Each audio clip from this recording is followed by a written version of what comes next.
এখন যেহেতু তালের সিজন, বাজারে কিন্তু প্রচুর পরিমাণে তাল পাওয়া যাচ্ছে। আর এই তালের রস দিয়ে তৈরি যে কোনো পিঠা খেতে কিন্তু অসাধারণ লাগে।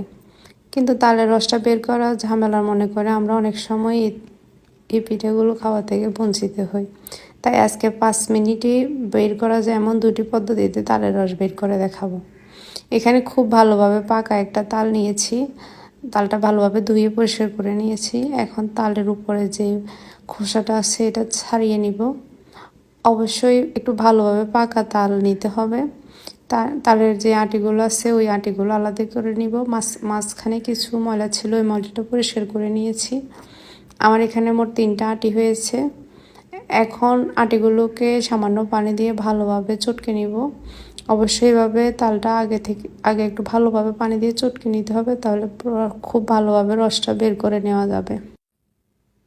এখন একটা বাঁশের চালনি নিয়েছি। এই চালনিটা দিয়ে প্রথমে রস বের করে দেখাবো।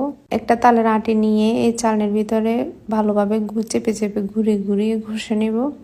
এভাবে চারপাশে ঘুরিয়ে ঘুরিয়ে তালের আটিটা ঘষে নিলে আটিটা একদম পরিষ্কার হয়ে পুরোটা রস নিচে পড়ে যাবে এবং খুব সুন্দর একটা রস পাওয়া যাবে, এবং এই রসটাতে কোনো প্রকারের আঁশও থাকে না।